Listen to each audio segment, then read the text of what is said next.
Shalom, shalom, shalom la famille, shalom, que mon Dieu vous bénisse abondamment au nom puissant et glorieux de Jésus-Christ. Juste pour vous donner la bonne nouvelle que nous sommes au mois de décembre. Waouh, gloire à Dieu. Dieu est merveilleux, Dieu est bon. Il nous a gardés, protégés durant toute l'année et nous voici à la dernière ligne droite. Combien sont restés en chemin? Peut-être ils étaient meilleurs que nous. Et nous, Dieu nous a préservés, non parce que nous sommes meilleurs que les autres, mais c'est une pure grâce. Bienvenue sur votre chaîne YouTube Samuel Panzou TV. Et nous avons la foi que nous allons terminer cette année avec puissance et force. Alors nous vous invitons à participer à ces puissants programmes de 21 jours de jeûne et de prière. Puissant programme. Pendant 21 jours, nous allons jeûner, nous allons prier. Et je voudrais rappeler prophétiquement que ce puissant programme de jeûne et prière laisseront des traces dans votre vie. Et vous en souviendrez encore après plusieurs années. J'ai des témoignages parce que je crois à ces dieux puissants. Nous vous invitons à participer avec nous à cet exercice extrêmement important pour terminer l'année la tête haute. 21 jours de jeûne et prière dénommé « Repousser les limites car cette affaire te concerne ». Cette affaire nous concerne. Le problème de ta famille te concerne. Ce problème de la malédiction te concerne. C'est à toi de mettre fin à cette malédiction. Alors, rejoignez la montagne de la prière. C'est la meilleure plateforme pour la restauration de la famille. Rejoignez-nous à la montagne de la prière parce que je crois que c'est la meilleure plateforme pour la prière de délivrance, de miracles.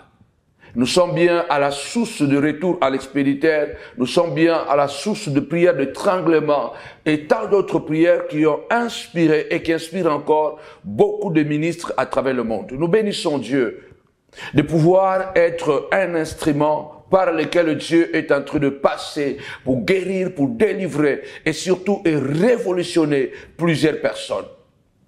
2024 est à la porte, nous sortons 2023 et nous entrons en 2024, nous disons repousser les limites. En 2024, il n'y aura pas de limites, il n'y aura pas de délai.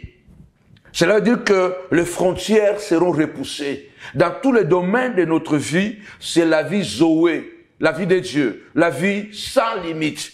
Je déclare et je prophétise que 2024, nous allons repousser les limites. Mais cette affaire te concerne, comme on a dit, les anciens ont dit à Esdras, pendant qu'il pleurait à cause du péché d'Israël, les anciens sont venus lui dire, lève-toi, prends courage, car cette affaire te concerne.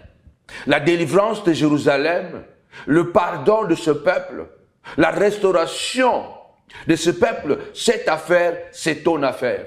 Rappelez-vous, Jésus a dit, le Seigneur, Père, mon Père n'a plus voulu ni holocauste ni sacrifice, il m'a formé un corps. Je viens, il est question de moi dans les rouleaux.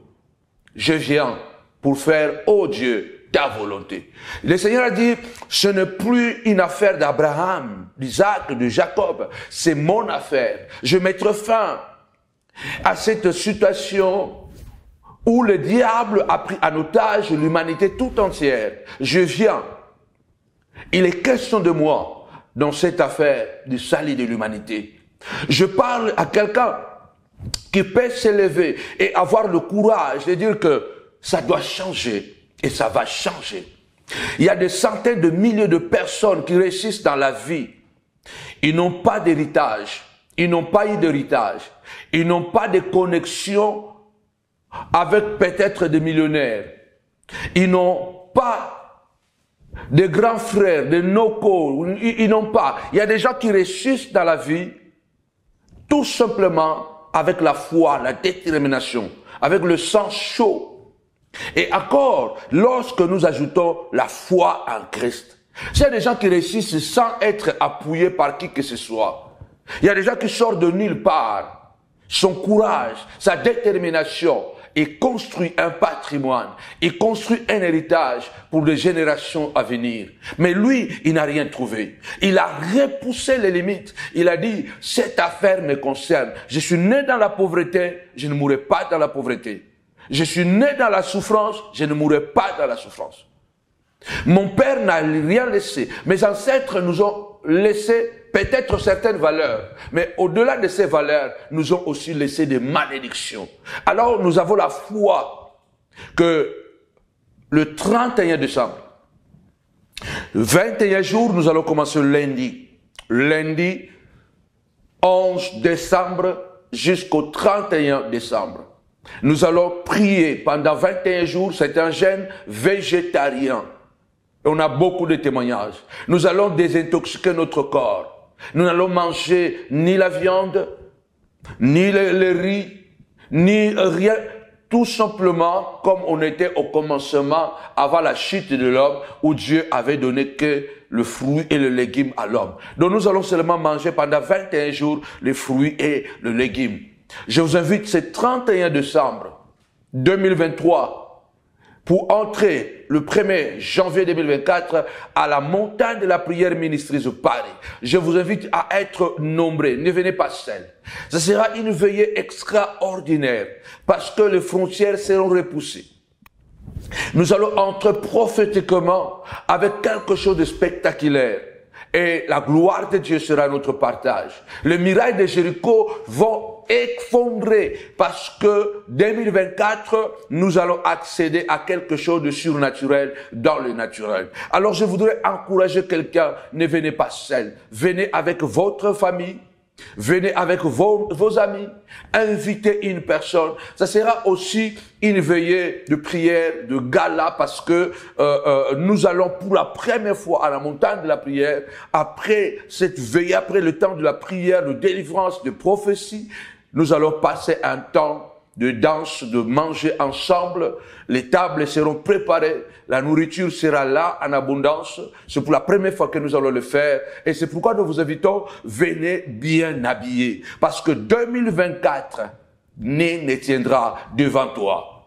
Alors, je répète encore, joignez-vous à nous, à ce puissant programme, pendant 21 jours de jeûne et de prière.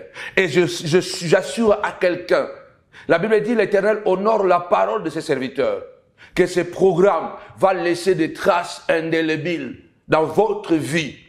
Vous vous en souviendrez encore après plusieurs années. Alors, invitez quelqu'un. Partagez ce live.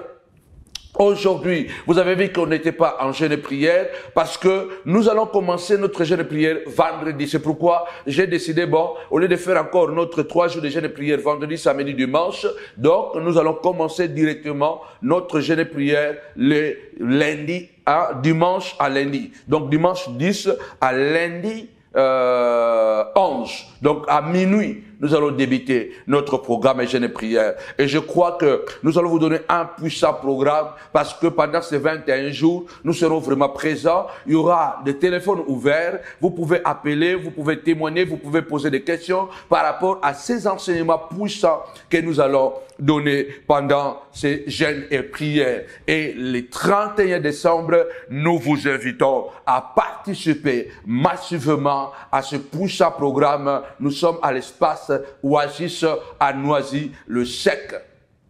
Alors venez nombreux. La veillée va commencer de 22h à l'aube. Alors nous vous donnons, à travers cette affiche qui est en train peut-être de passer, vous voyez l'adresse ou en bas de cette vidéo, et je demanderai même à Samuel de pouvoir mettre l'adresse sur la vidéo. L'adresse de la veillée sera sur la vidéo, projetée sur la vidéo. Que mon Dieu vous bénisse abondamment au nom puissant et glorieux de Jésus-Christ. Alléluia. Repoussez les limites car cette affaire vous concerne. Les lois doivent tomber. Les lois des maladies doivent tomber. Les lois de la stérilité doivent tomber. Les témoignages seront légion. À la montagne de la prière, ça ne rate jamais. Alors je t'interpelle, vraiment je t'invite à participer avec nous pendant ces 21 jours. Nous savons que mes chaînes, mes pages sont beaucoup combattues, mais nous avons décidé de ne plus parler de ce que nous subissons comme les attaques sur notre sur mes plateformes. Je laisse Dieu agir et je crois que chacun de nous aura sa part de responsabilité devant le Seigneur. Parce que vous savez, il y a un dicton qui dit que quand tu fais le mal, il n'y a pas de garantie pour la paix dans l'avenir. Quand tu fais le mal, il n'y a pas de garantie pour la paix dans l'avenir. Cela veut dire que toute personne qui fait le mal à l'autre, ça peut prendre 10 ans, ça peut prendre 20 ans, ça peut prendre beaucoup d'années.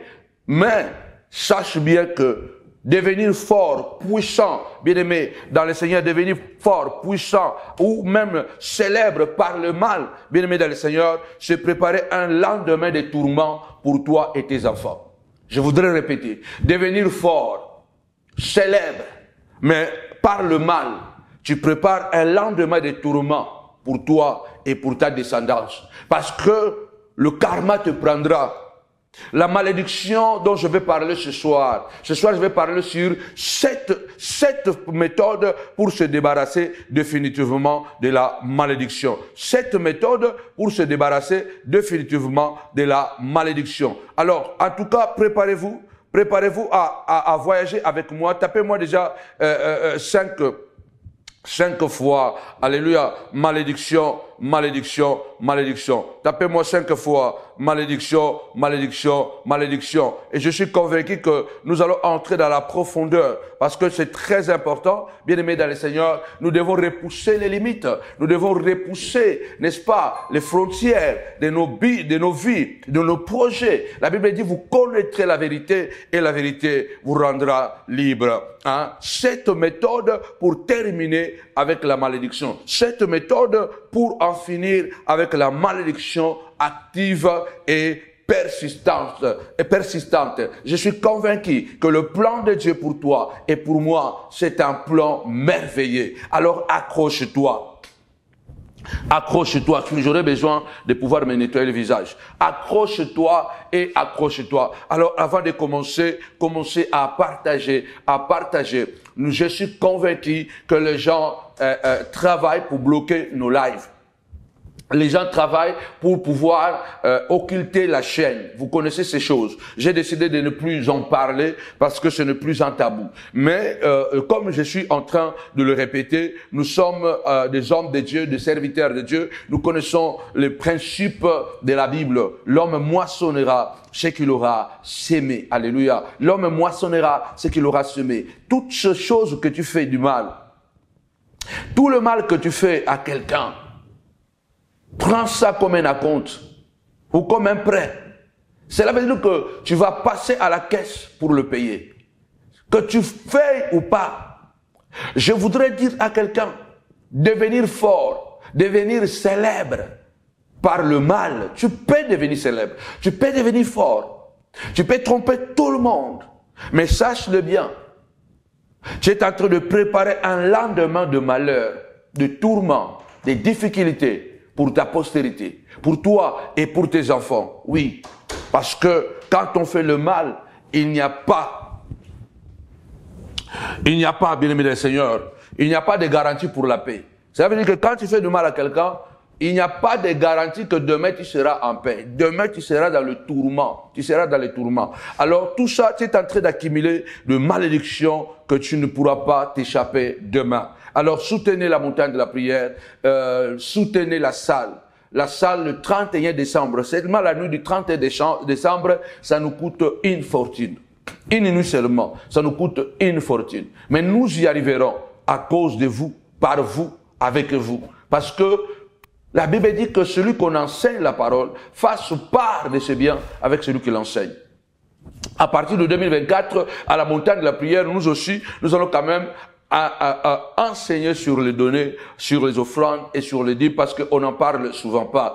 Mais je crois que c'est aussi une part que Dieu veut que nous puissions connaître pour que nous puissions être bénis. Alors je t'invite à contribuer, n'est-ce pas, pour la salle du 31, la nuit du 31 décembre 2023 à 2024. Nous attendons, Samuel va me projeter Liban, va me projeter Liban pendant que je parle, va projeter Liban, va projeter le PayPal, va projeter le Lib, va projeter l'adresse, va projeter, voilà, nous avons le PayPal, vous pouvez faire votre soutien à travers le PayPal, vous pouvez le faire à travers Liban, qui est dans la vidéo, vous pouvez faire un virement pour nous soutenir, vous pouvez aussi à travers PlayLib nous envoyer votre soutien, nous avons aussi le site internet www.samuelpanzo.tv, dans ce site il y a la rubrique faire un don, vous pouvez aussi nous soutenir et je sais que Dieu nous fera vraiment du bien à travers de vous. Jésus était accompagné des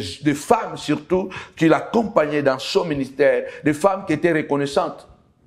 Marie de Magdala a été délivrée de 7 démons. Elle avait décidé de disposer ses biens, sa fortune au ministère de Christ. La Bible dit, Suzanne, la femme de Cousa, l'intendant d'Hérode, accompagnait Jésus, était partenaire du ministère de Jésus. Beaucoup de femmes qui étaient guéries et en guise de reconnaissance, et elles étaient en train de soutenir financièrement le ministère de Christ. C'est dans Luc chapitre 8. Il est très important d'être reconnaissant. Si, à travers la montagne de la prière, vous avez récupéré votre enfant, vous avez été guéri, vous avez été béni, vous avez trouvé du travail, vous avez trouvé la paix, vous avez trouvé la joie à travers la montagne de la prière. Soyez comme Marie de Magdala, soyez comme Jeanne, la femme de Cousa, l'intendant d'Hérode, soyez comme des Suzanne, n'est-ce pas? Soyez comme plusieurs de ces femmes qui étaient reconnaissantes, qui ont dit, moi j'étais malade, j'ai été guéri, pourquoi pas accompagner Jésus et le soutenir dans ce besoin ministériel. Jésus avait un ministère,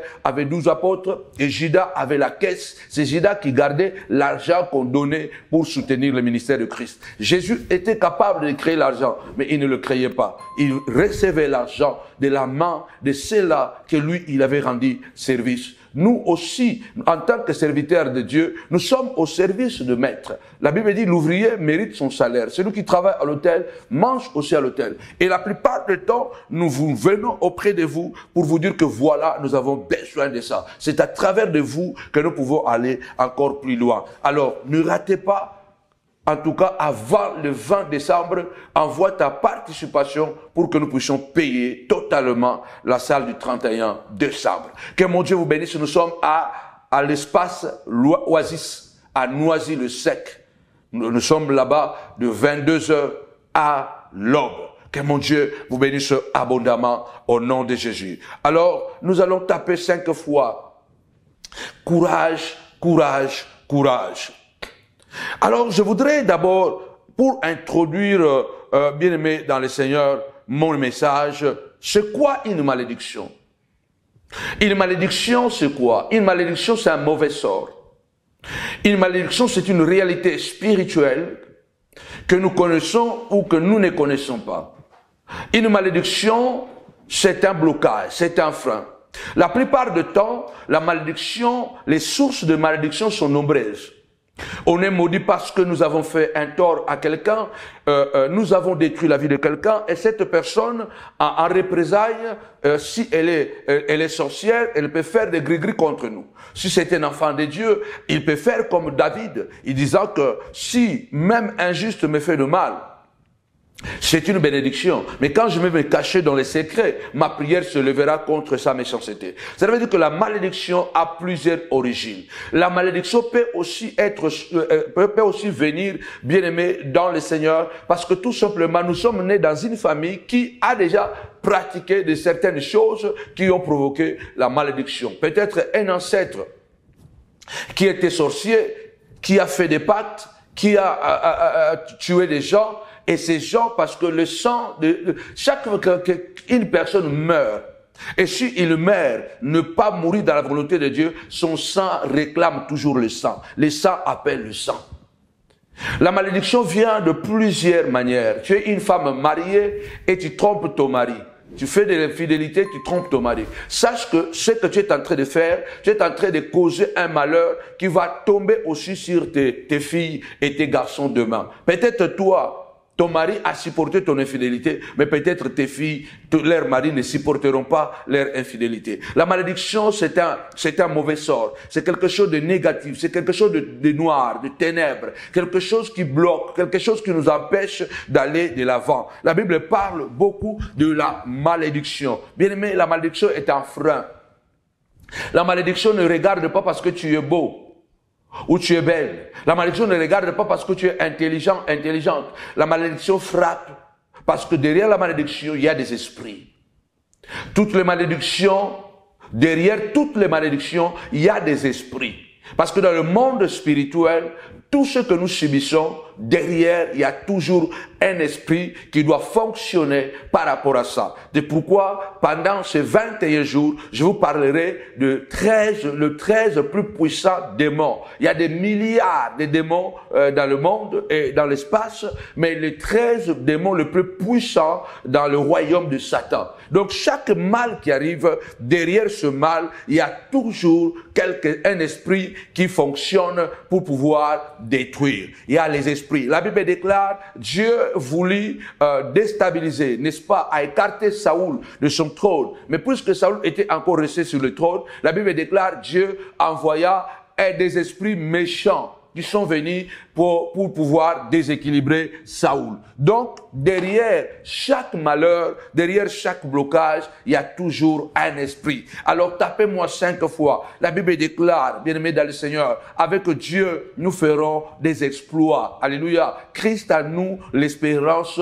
de la gloire. Qui condamnera les élus si le Seigneur est celui qui nous a délivrés? Toutes ces promesses sont oui et amen. Alors pourquoi je parle de cette méthode pour terminer avec la malédiction persistante? Parce que je voudrais, à le 31 décembre, nous y arrivons pépélé, souple, et que cette malédiction n'ait plus d'impact dans notre vie. Pourquoi? Parce que 2024, nous allons repousser les limites. Nous croyons que notre vie va basculer, alléluia, dans une nouvelle dimension. Ne laissez pas l'ennemi vous faire croire que tout est fini pour vous. Ne laissez pas l'ennemi vous faire croire que parce que vous êtes dans cette situation, vous ne vous en sortirez plus jamais. Je suis convaincu que le Seigneur va faire quelque chose. 21 jours de jeûne et de prière végétarien. Je répète bien que ce programme, alléluia, laissera des traces indélébiles dans votre vie. Vous vous en souviendrez encore après plusieurs années,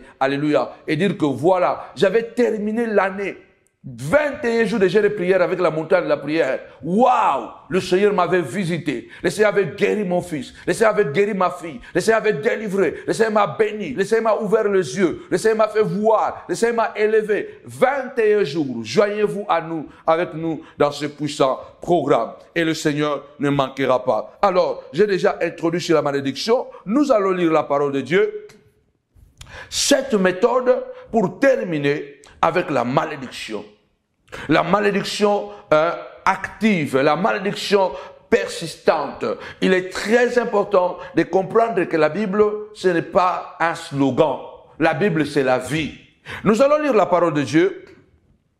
Partagez-moi la Bible, partagez-moi les vidéos, s'il vous plaît. Je suis dans l'enseignement, pas dans la prédication. Alors, nous allons lire dans Jérémie, chapitre 15. Jérémie chapitre 15, nous allons lire Jérémie chapitre 15 au verset 18.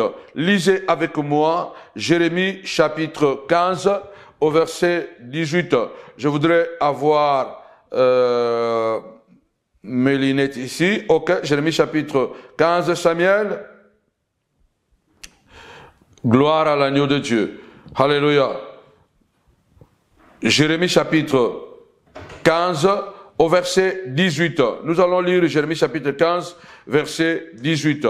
Alléluia. Je voudrais avoir mes lunettes. Je voudrais aussi que tu sois là pendant le live, en peine de pouvoir continuer à se... Maman Philo, partage, évangile sur mon fait, partagez. Toutes les diaconesses, partagez. Les diaconesses, partagez. Les diacres, partagez. Et rendez-vous ce dimanche à Novotel, à Noisy-le-Grand, comme d'habitude, pour un puissant culte avant de commencer ce marathon de 21 jours. Voilà, Jérémie chapitre 15, à partir du verset 18. Est-ce que quelqu'un peut lire avec moi? Ok, gloire à l'agneau de Dieu. Oh, ce n'est pas vraiment ça, mais bon, ça va. Ok, je mets mes lunettes. Jérémie 15, 18. Écoutez ce que la Bible déclare. Jérémie 15, 18. Voilà. Jérémie est en train de dire ici, pourquoi ma souffrance est-elle continuelle? Pourquoi ma plaie est-elle douloureuse? Et ne veut-elle pas se guérir? Serait-il pour moi comme une source trompeuse, comme une eau dont on n'est pas sûr?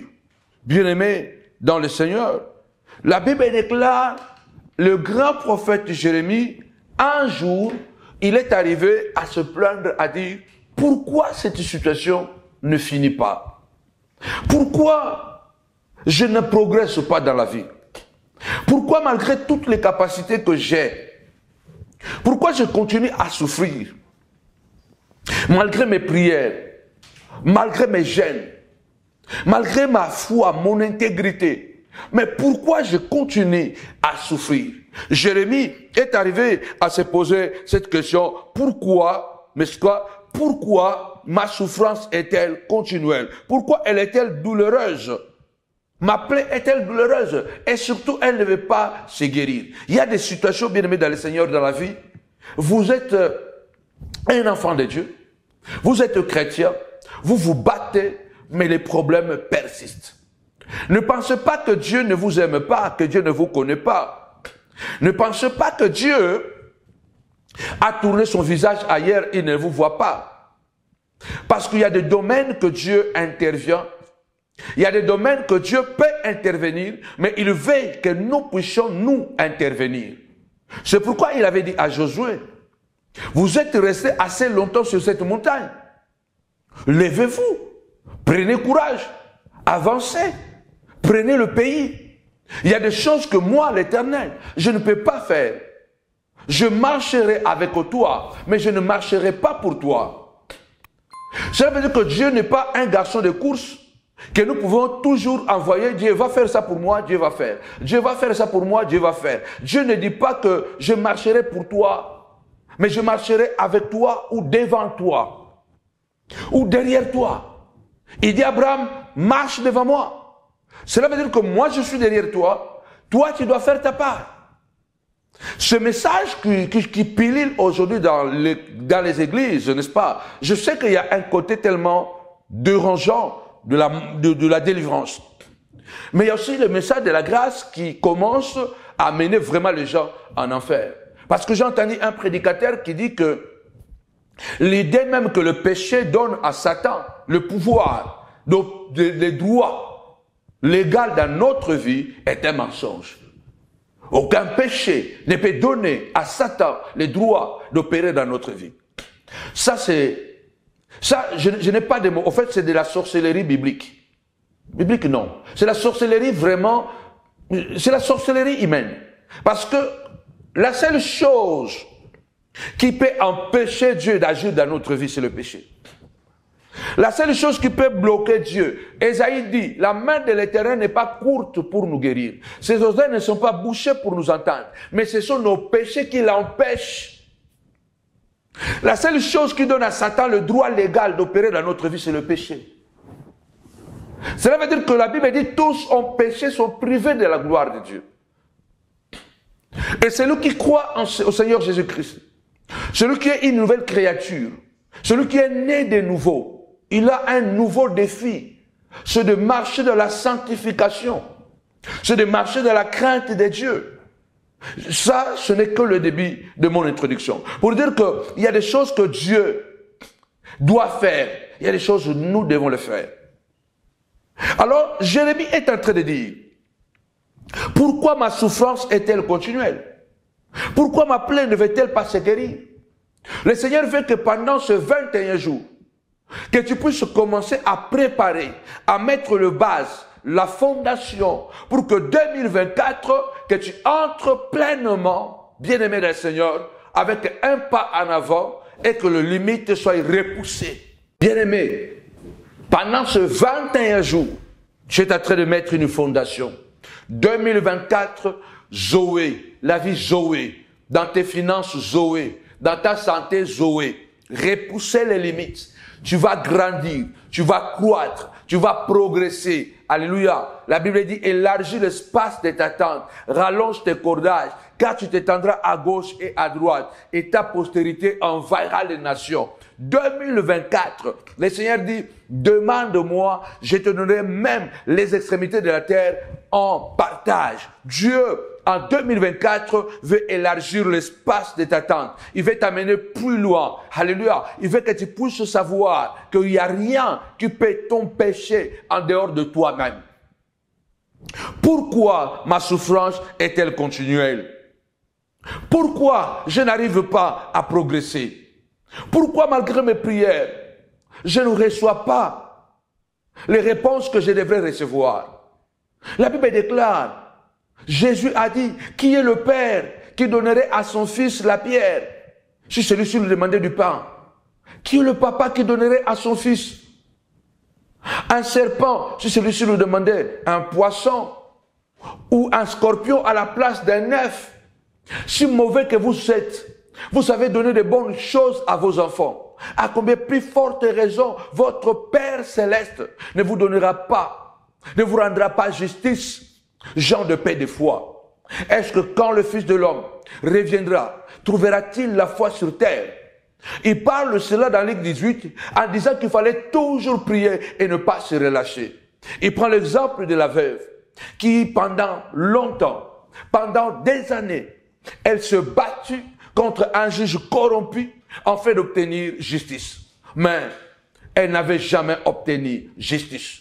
Mais pendant longtemps, elle n'a jamais cessé. Elle a persisté et elle a brisé un mur. Elle a brisé une muraille. Elle a percé, alléluia, là où personne n'avait auparavant percé. Il y a une malédiction territoriale qui habitait cette ville-là. Parce qu'il y avait un juge démoniaque, diabolique, qui n'avait d'abord pas la crainte de Dieu et qui n'avait égard à personne. Il ne respectait personne. Dans ce tribunal, personne n'avait jamais gagner un procès équitablement parce que c'était un tribunal corrompu, un tribunal maudit. Toutes les personnes qui allaient là-bas, ils échouaient. À part ceux qui corrompaient, ceux qui amenaient la corruption pouvaient gagner des procès. Mais cette femme a brisé une loi qui était dans ce tribunal parce que, par sa persévérance, par son insistance, cette malédiction d'échec a été écroué, brisé, effondré. Le juge a fini par céder en disant,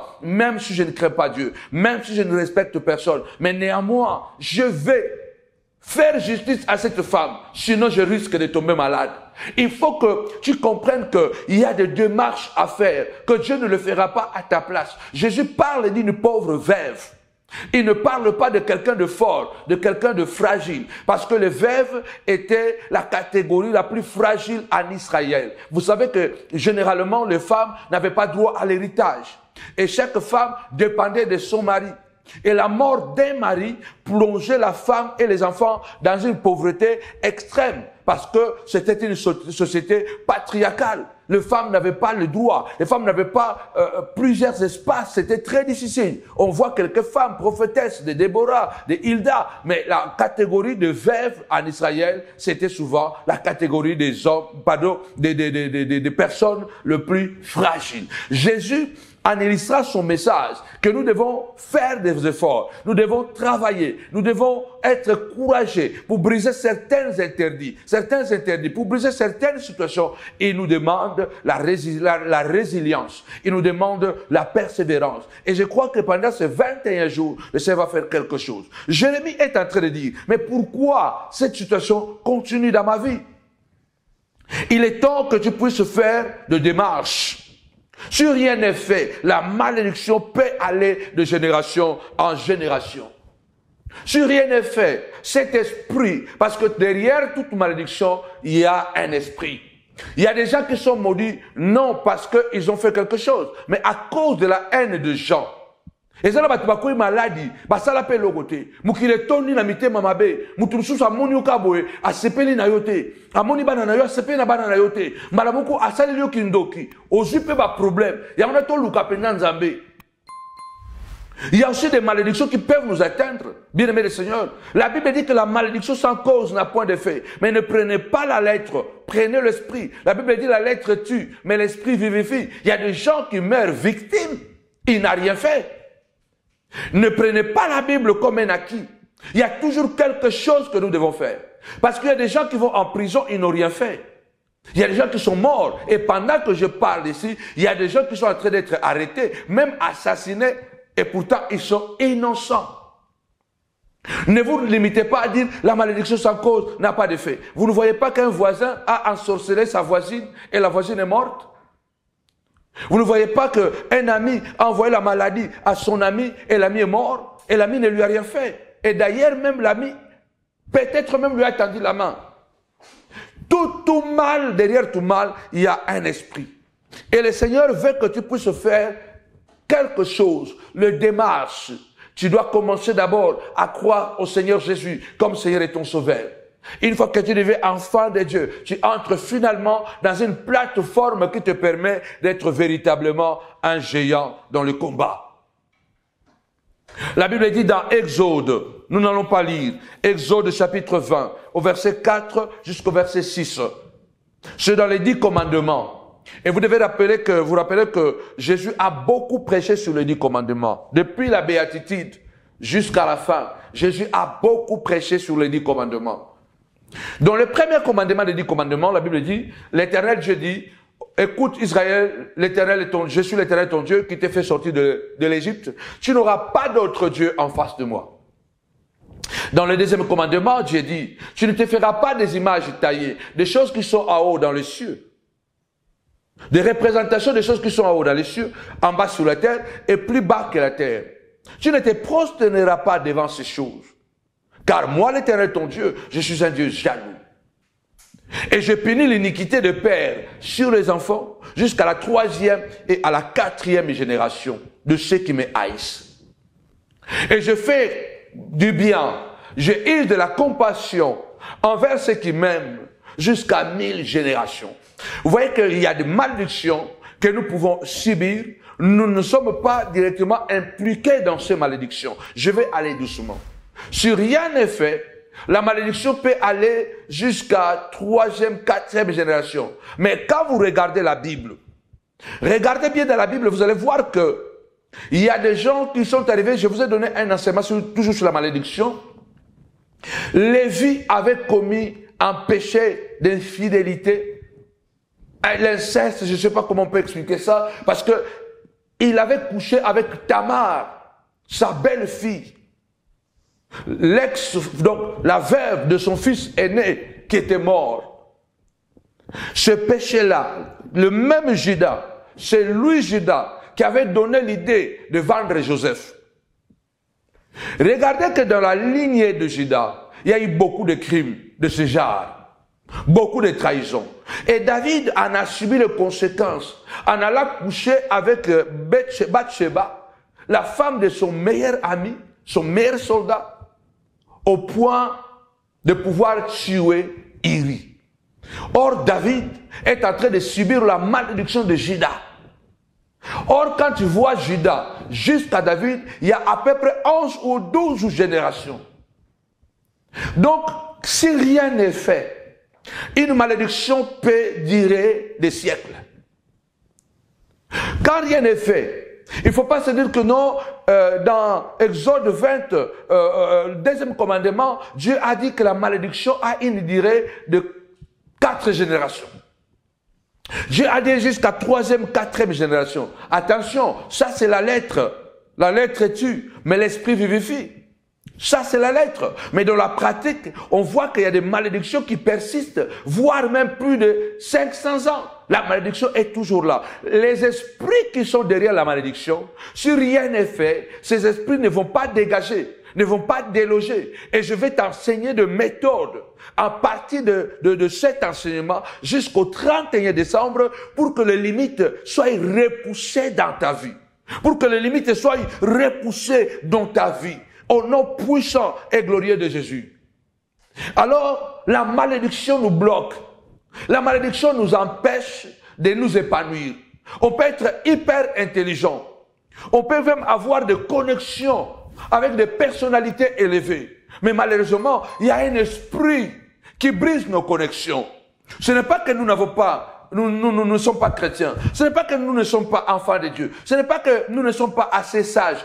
Tu fais tout pour que tu sois correct. Mais il y a un esprit qui va toujours empêcher ton progrès, ton épanouissement, ton mariage ou ta guérison. Parce qu'il y a une malédiction, il y a un esprit. Et derrière cette malédiction, il y a des autels. Derrière toute malédiction, il y a des autels. Ces autels-là fonctionnent avec des esprits. Et ces esprits-là ont besoin, bien-aimés des Seigneurs, de vous maintenir dans cet état. Parce qu'ils vivent de ça. C'est comme l'époux, ils vivent du sang. Une mouche, il vit de sang. Il faut que tu comprennes que si tu ne fais rien, tu vas continuer à te plaindre. Il y a des gens, comme le dit les 5 vierges folles, mais pour moi, ces 5 vierges folles ne sont pas du tout folles. C'est une expression. Elles sont vierges. Elles ont la vision d'aller attendre leur mari, l'époux. Elles connaissent l'adresse. Elles ont des lampes. Elles arrivent au même endroit avec les 5 sages. Tout le monde, puisque le mari, l'époux, a eu du retard, et les 5 folles, et les 5 sages se sont endormis. Et au milieu de la nuit, quand l'époux, on annonce que l'époux arrive, les 5 soi-disant folles se sont réveillées. Elles sont vierges, elles ne sont pas déviergées, elles n'ont pas connu des hommes. Cela veut dire que ce sont des chrétiennes intègres. Des gens qui marchent dans l'intégrité avec le Seigneur. Et la Bible dit, lorsqu'elles se réveillent, elles trouvent que leur lampe commence à s'éteindre. Ce n'était pas de leur faute. Parce que elles avaient amené de lampes avec de l'huile, mais il n'y avait pas de réserve. Elles n'étaient pas seulement prévoyantes. Combien de fois on n'est pas prévoyant? Combien de fois nous pensons que parce que nous sommes en Christ, Dieu prévoit tout. Mais ça, c'est Jésus qui le dit dans Matthieu chapitre 25. Jésus dit, lorsqu'elles se réveillent, elles se rendent compte qu'il y a quelque chose qui ne va pas. Et elles demandent à leurs amis, à leurs collègues, donnez-nous un peu d'huile parce que nos lampes sont en train de s'éteindre. Le temps que le pouls arrive, les lampes vont s'éteindre. Les 5 ont répondu que non, on ne peut pas vous donner de l'huile parce que peut-être pour nous aussi ça ne peut pas suffire. Mais nous connaissons là où il faut aller acheter des huiles. Elles sont parties acheter des huiles. Elles ont acheté des huiles. Elles sont revenues, sauf que paf, elles sont arrivées en retard. Elles ont fait néanmoins les démarches. Il y a certaines malédictions dans la vie. Il y a des gens qui font tout bien. Au salaire, nous faisons bien, mais si bagati. Nous avons un document boye, azata mtunde konayo, atam susu camarade, oyo poussa na vie na yo, a même mili momo boye, et baby sa vie na yo. Tu fais tout bien, mais tu ne sais pas qu'il y a une malédiction qui est venue peut-être à travers de ta propre famille, peut-être à travers de ton frère, de ta soeur, ou un ami, ennemi que tu as mis à côté de toi, qui a provoqué quelque chose, qui complique ta vie. Tu arrives toujours en retard. Quand tu arrives, c'est fini. Quand toi tu arrives, il n'y a plus de place. Quand toi tu arrives, non, à peine 10 minutes, la dernière est partie. Donc, toi, tu dois comprendre que c'est une malédiction. Tu ne peux pas être un homme intelligent et continuer à tournoyer. Derrière ça, il y a un esprit. La Bible déclare, cette affaire te concerne. Il ne faut pas que tu meures comme cela. Tu dois briser le barrière devant toi. La Bible déclare, alléluia, devant toi, alléluia, quiconque se liguera contre toi tombera devant toi. Mais tu dois poser des actes, tu dois faire des démarches, tu dois aller de l'avant. Avant de commencer à vous donner la première méthode pour que nous puissions nous débarrasser de malédictions persistantes, insistantes, parce que ces esprits-là sont actifs, Nous allons lire la parole de Dieu dans dans Josué chapitre 6. Samuel, le frère Samuel va nous lire Josué chapitre 6, verset 26. Avant que tu puisses lire, permettez-moi de voir, partager.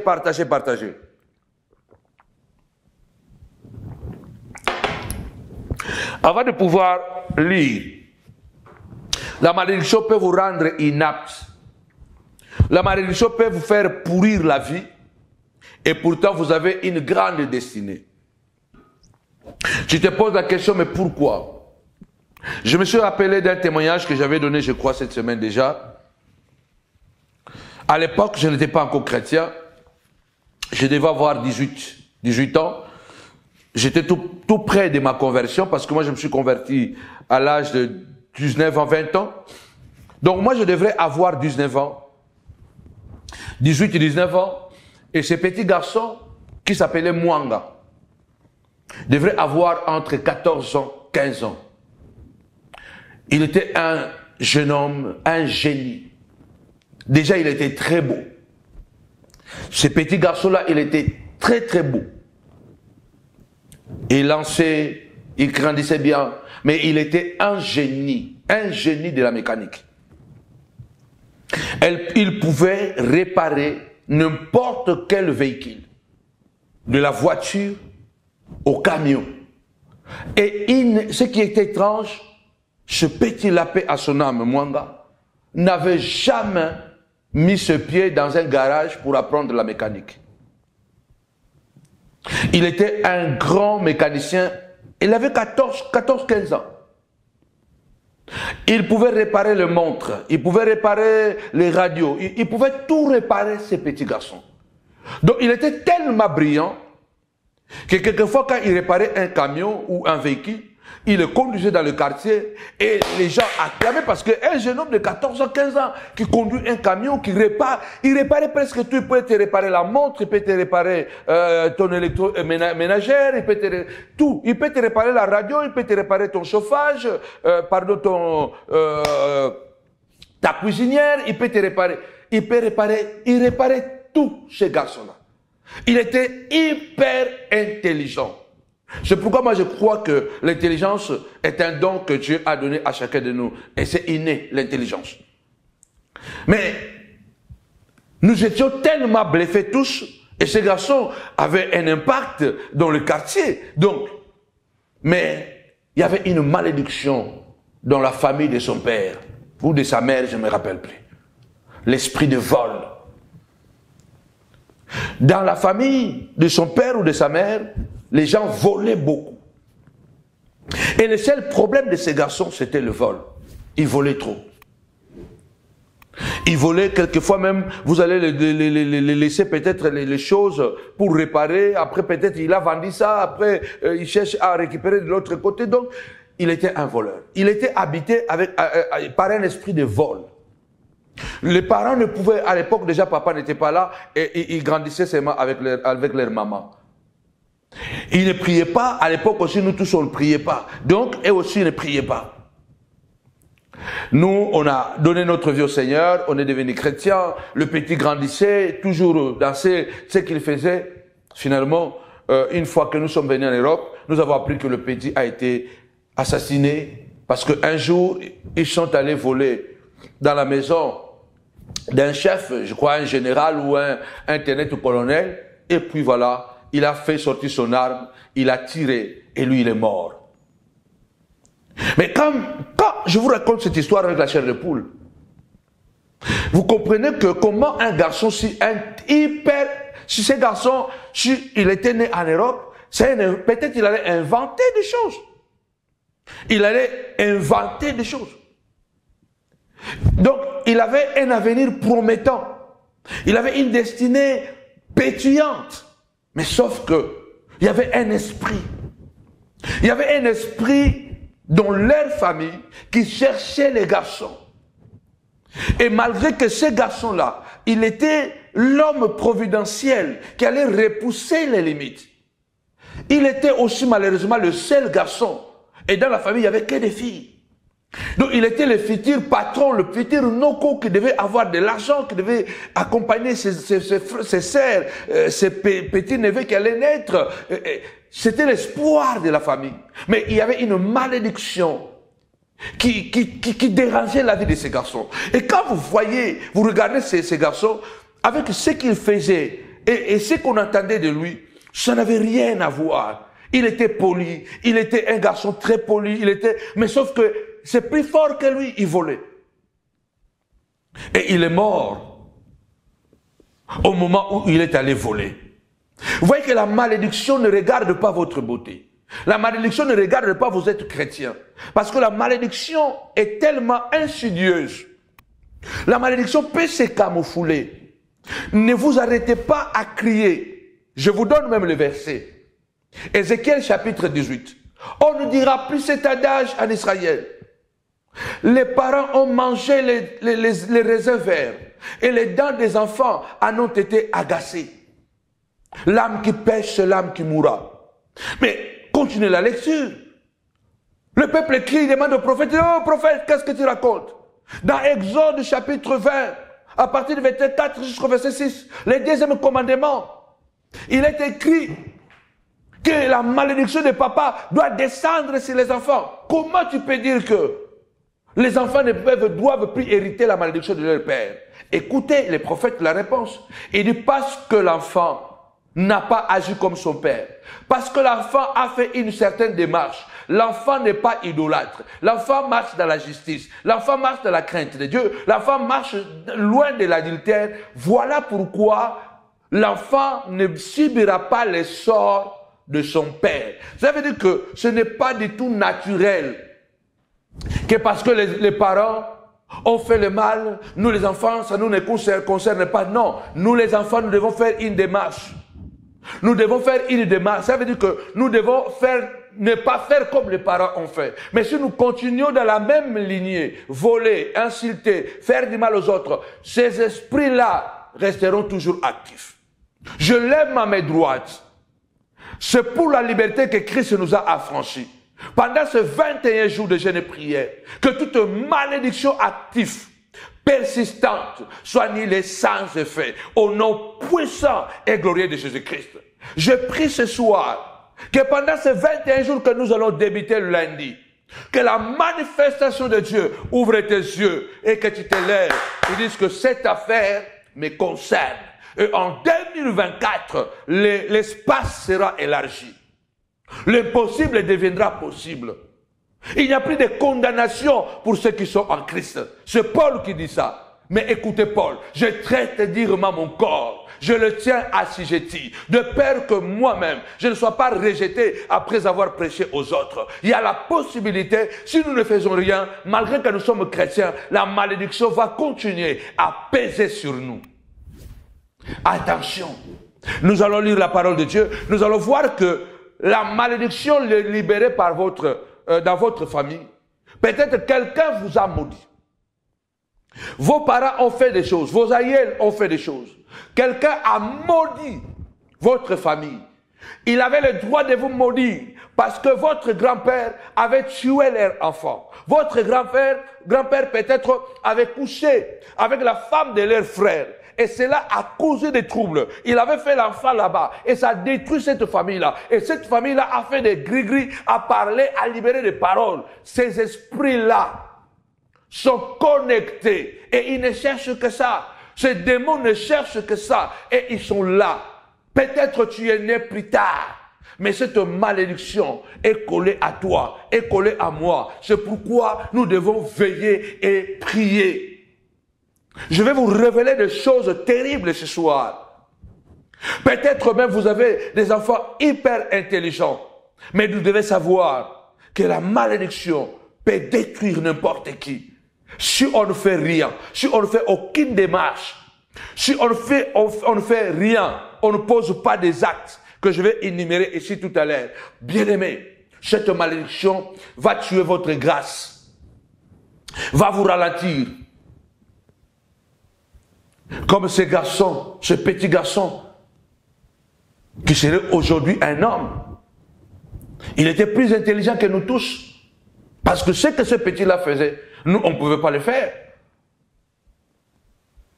Tu as des enfants, que ce soit le bien, que ce soit le mal, nous l'héritons à travers de nos familles. Il y a les gènes qui viennent de notre lignée. Écoutez ce que la Bible déclare dans Josué, chapitre 6, au verset 26. Ce fut alors que Josué gira. Écoutez bien.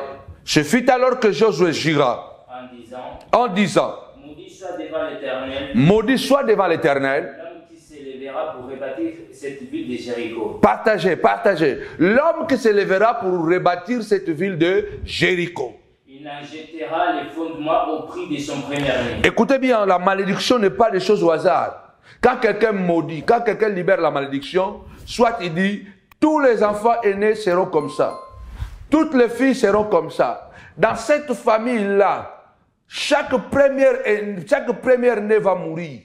À l'âge X, dans cette famille-là, personne ne doit avoir de l'argent. Ce qui fait que tu vas voir qu'il y a des gens dans la famille qui ont la grâce d'avoir de l'argent, mais quelques années après, vous allez les trouver malheureux, marcher à pied du dit, mais ce monsieur, ce monsieur avait beaucoup d'argent, comment il se retrouve comme ça? Jérémie a dit, pourquoi ma souffrance est-elle continuelle? Josué dit, celui qui va rebâtir Jéricho, il en posera les fondements au prix de son fils aîné. Vas-y. Au prix de son fils aîné. Son premier-né. Voilà. Et il en posera les portes. Il en posera les portes au prix de son plus jeune fils. Au prix de son fils cadet. Donc, cette malédiction à Jéricho avait ciblé les fils aînés et les fils cadets. Vous allez voir combien les gens sont bien. Il y a des gens, il y a des familles où les autres sont bien, les autres ne sont pas bien. Parce qu'ils sont nés dans la lignée maudite. Ils sont nés parce que la malédiction de Josué était pas le deuxième, mais le premier et le cadet. La Bible dit que Josué doit conquérir Canaan, mais il doit absolument commencer par Jéricho. Et Jéricho était une ville barricadée. Il y avait des géants, la race d'Anak. La Bible dit que après que Dieu a donné des consignes, comment gagner la bataille de Jéricho, vous connaissez bien. Après les 7 tours, et la 7e fois, la Bible dit ils ont crié, et puis les murailles de Jéricho se sont effondrées. Vous voyez que Dieu veut toujours que tu fasses quelque chose par la foi. Celui qui s'approche de Dieu doit croire que Dieu existe et qu'il est le rémunérateur de ceux qui le cherchent. La foi, c'est l'action. Une foi sans action est une foi morte. La Bible dit, après qu'ils ont gagné, conquis Jéricho, Josué va lever sa main et il va maudire Jéricho. Mais il dit que celui qui viendra pour rebâtir Jéricho, voilà ce qui va arriver dans sa vie. Je déclare au nom puissant de Jésus-Christ, pendant ces 21 jours, dans ces puissants programmes de jeûne et prière de 21 jours, je déclare au nom de Jésus, Dieu va ouvrir l'intelligence, Dieu va ouvrir les yeux, parce que je suis convaincu que ce programme de 21 jours vont laisser ou va laisser des traces indélébiles dans votre vie et vous en souviendrez encore après plusieurs années. Josué maudit Jéricho. Vas-y rapidement Samuel. 1 Roi 16, 34. Josué maudit Jéricho. Les années sont passées. 5 siècles. 1 Roi chapitre 16, verset 34. Nous sommes dans l'enseignement. Et son temps. Attends papa. Josué a maudit. Josué est parti. 100 ans sont passés. 200 ans. 300 ans. 400 ans.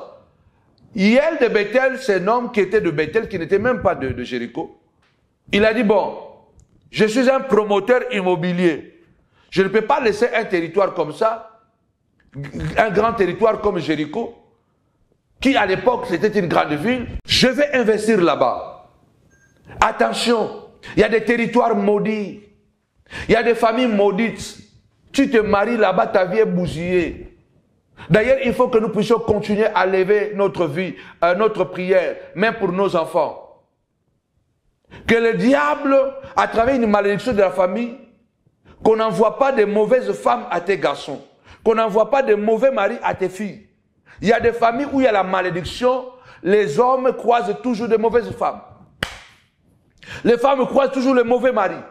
Ce sont les filles qui ont étudié, qui sont respectueuses, qui veulent être de bonnes femmes à la maison, de bonnes mamans, de bonnes épouses. Mais la malédiction de la famille les a envoyés des mauvais maris, qui vont leur rendre la vie difficile au point que les autres meurent, les autres n'arrivent même plus à être utiles à leur propre famille.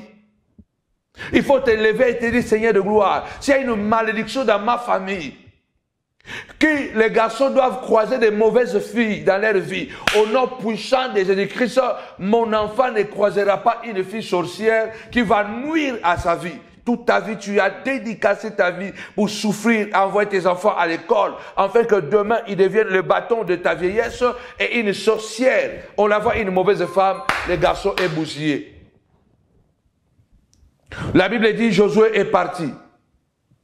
Et les esprits méchants, ce sont les esprits méchants qui sont venus de Dieu et qui se sont installés sur Jéricho. 500 ans après, un certain Hiel de Bethel est venu. Vas-y. De son temps, Hiel de Bethel bâtit Jéricho. Hiel de Bethel bâtit Jéricho. Il en jetant les fondements au prix d'Abiram. Il en jeta les fondements au prix d'Abiram, son premier-né. Il en posa les portes au prix de Sekib. Il en posa le puits de Sekib, son plus jeune fils, non le cadet. Selon la parole que l'Éternel avait dite par Josué. Vous comprenez ça? Fils de Nun. Selon la parole que l'Éternel avait dite par Josué, fils de Nun. Josué était un homme très élevé dans la spiritualité. Vous connaissez que Moïse était un homme qui était tellement puissant. Dieu avait dit, s'il y aura des prophètes, c'est avec des paroles et des visions que je parlerai, des songes. Mais avec Moïse, je lui parle comme l'homme parle à son semblable. Et quand Dieu a parlé de Jésus, il a dit au peuple que je vous susciterai un prophète comme Moïse. Et Josué a été élevé en dignité de Moïse. Et la parole de Josué avait un tel impact dans les sphères spirituelles que n'importe qui n'avait pas droit de ôter cette malédiction. Plus grand est le pouvoir de celui qui a libéré la malédiction, plus grande cette malédiction, plus impact cette malédiction aura dans la vie de plusieurs personnes. Josué avait maudit. 5 siècles sont passés. Hiel de Bethel est venu en disant que beaucoup d'années sont passées. Il a payé le prix. Son fils aîné est mort, son fils cadet est mort. Il a construit dans un environnement maudit, dans un territoire maudit. Il a perdu ses enfants tout simplement. Le projet était bon, l'idée était bon, l'argent était là. Mais sauf que il a construit son projet dans un environnement maudit. Ton enfant est intelligent, il est bien éduqué. Il est chrétien, mais sauf que la malédiction a fait qu'on lui a envoyé une femme sorcière. On lui a envoyé une fille. L'objectif de cette fille dans la vie de ces garçons, que ces garçons meurent malheureux. Il y a des choses que nous allons vous parler pendant cette période de jeûne et prière. Vos diplômes ne suffisent pas. Votre capacité intellectuelle ne peut pas combattre la sorcellerie. Vos masters, vos doctorats ne peuvent pas combattre la sorcellerie. La malédiction se combat à travers la prière, à travers le sang de Jésus. Mais nous devons engager un vrai combat. Cette affaire te concerne. Il a construit dans un environnement maudit. Et il a eu des conséquences. Les enfants sont morts. Je demande à Dieu, si tu es dans un environnement maudit, que l'Esprit te révèle, que tu puisses réveiller et que tu saches qu'il y a quelque chose que je dois faire.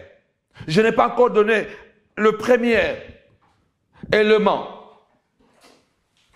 La première méthode pour que nous puissions briser la malédiction, première chose, il faut reconnaître les problèmes. Sans gêne, ni honte, ni orgueil. Première chose, la méthode que nous devons engager, si nous voulons briser la malédiction, la première méthode, nous devons reconnaître que nous sommes maudits. Celui qui reconnaît son problème, il n'est pas loin de le résoudre. Celui qui ignore le problème va le tuer. Il faut que tu reconnaisses que j'ai un problème. Et puisque j'ai un problème, je dois avoir une certaine manière de vivre. Je dois avoir une certaine façon, un certain comportement. Peut-être que tu souffres de quelque chose. Même les médecins te disent, tu as un problème de tension artérielle, ça ne mange pas. Tu as un problème de sucre, ça ne mange pas. Et si tu obéis à ces choses-là, que ne mange pas beaucoup de sel, ne mange pas beaucoup de sucre, ça veut dire que ce sont des choses naturelles. Tu ne dois pas te dire que de toute façon, j'ai la foi et je vais continuer à manger le sel. Le Seigneur va me guérir. Le Seigneur m'a déjà guéri. Tu continues à manger le sel, mais tu es en train de tenter Dieu. Vous comprenez ce que j'ai dit? Dieu t'a guéri. Dieu a dit que cette tension artérielle est guérie. Oui, ok, c'est bon. Mais ne mange pas le sel, n'abuse pas le sel. Ne te dis pas que de toute façon, j'ai prié, je continue à prier. Non, le sel là, tu dois vraiment l'enlever dans ton assiette parce que ton corps ne peut plus accepter le sel. Il y a des choses que le chrétien, souvent, il tombe dedans. Il pense que, écoutez, le Seigneur est amené par le diable pour se jeter. Le Seigneur dit, le diable dit à Jésus, jette-toi d'en haut en bas. Il est écrit dans les psaumes, je crois dans les psaumes 90, que l'Éternel enverra ses anges pour te protéger dans la chute et ton pied ne sera pas heurté contre une pierre. Mais le Seigneur dit à Satan, il est aussi écrit, tu ne tenteras pas l'Éternel ton Dieu. Il y a des choses, bien aimés, première méthode pour s'en débarrasser, c'est de reconnaître que nous sommes maudits, que de reconnaître qu'il y a un problème. Yaël de Bethel a ignoré la malédiction prononcée par Josué. À Jéricho, il y avait une puissante école de prophètes. Si vous pouvez lire ça dans 2 Rois chapitre 2, verset 5. Il y avait une puissante école de prophètes. La voyance était forte, mais la malédiction était là. Au cause de la personne chrétienne, aux hommes en Zambie, au Sambelaka, mais milimo mabe et fanda. Pour obundisa kangote, pour autant supposer tambola viongolo. Peut-être même que tu es un enfant de Dieu, mais tu ne comprends pas comment les esprits malins, comment la malédiction est en train de persister. Combien de pasteurs, les enfants sont perdus? Au-delà des combats que nous affrontons, parce que les démons que nous chassons reviennent pour nous attaquer et ils attaquent nos enfants, ils attaquent nos femmes. C'est pourquoi la vie de beaucoup de pasteurs sont en danger. Vous voyez les enfants des pasteurs devenir des musulmans, devenir des bouddhistes. Vous voyez des enfants des pasteurs devenir des bandits. Pourquoi? Parce que nous sommes confrontés à des réalités spirituelles graves. Ok. Mais il y a aussi derrière ça une malédiction. Attention. À Jéricho, il y avait la voyance. La Bible dit que lorsque Élie, le grand prophète, qui avait fermé le ciel pendant 3 ans et demi, et qui a ouvert le ciel par la prière, il a fait descendre le feu. Élie, le grand prophète, est passé à Jéricho. Il quittait Gilgal. Il a dit à son serviteur, son fils spirituel Élisée, reste ici à Gilgal. Moi, je pars à Bethel. Élisée dit, non, ton âme est vivante. Je ne reste pas à Bethel. Je ne reste pas à Gilgal. Je pars avec toi à Bethel. Ils arrivent à Bethel. Un groupe de jeunes prophètes étaient là. Ils ont dit, est-ce que tu sais que ton Dieu va enlever, ton maître sera enlevé aujourd'hui?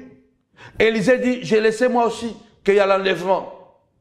Élie dit à Élisée, reste à Bethel, je pars à Jéricho. Élisée dit, je pars à Jéricho avec toi. Ton âme est vivante, je ne te laisserai pas. Je pars à Jéricho avec toi. Ils arrivent à Jéricho. 2 Rois 2:5. Lisez. Les jeunes prophètes avaient la voyance à Jéricho. Ils sont venus dire à Élisée, ton maître sera enlevé aujourd'hui. C'est-il que Dieu va enlever ton maître aujourd'hui? Et Élisée de dire, taisez-vous, je le sais. Il y a la voyance à Jéricho. Mais la malédiction, les esprits méchants que Josué avait envoyés à Jéricho sont permanents. Je lève ma main droite au nom puissant et glorieux de Jésus. Que tous les esprits actifs Tout esprit de malédiction, des autels sataniques qui réclament ta santé, qui réclament la santé de tes enfants, qui réclament les étoiles, qui réclament la destinée de tes enfants, à partir de ces 21 jours, au nom puissant et glorieux de Jésus-Christ, seront délogés. Ils vont déménager au nom puissant et glorieux de Jésus-Christ. Il y avait la voyance. L'esprit de malédiction n'a pas peur de ta voyance, n'a pas peur de tes prières. À Jéricho, il y avait une école de prophètes. Ils avaient la voyance, ils prophétisaient exactement, mais ils étaient maudits. Les territoires étaient maudits.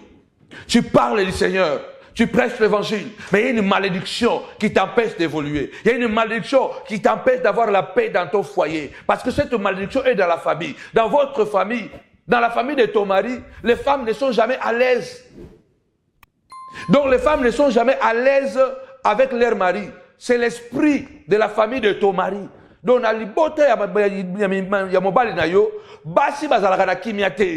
même quand l'homme veut être en paix avec toi, mais les démons, les esprits qui sont suspendus là, ils vont vous agiter d'une manière ou d'une autre. Dans la famille de ta femme, les femmes sont maudites. Même si elle veut être en paix, elle finira par être impolie à son mari. Elle finira par être, bien aimé, infidèle. Du fait de parler en langue, du fait de parler, bien aimé, de prier, je ne sais pas, avec beaucoup de force, cela ne vous évite pas la malédiction. Il faut reconnaître que j'ai un mal. Jérémie a dit, pourquoi ma souffrance est-elle continuelle? Le Seigneur Jésus a dit que celui qui me suit, qui se charge de sa croix. À Jéricho, les grands prophètes est passé là-bas. Élie, le prophète, est passé là-bas.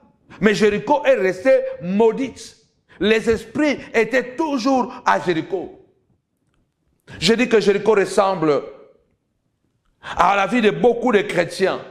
L'extérieur est bon, mais l'intérieur ne reflète pas l'extérieur.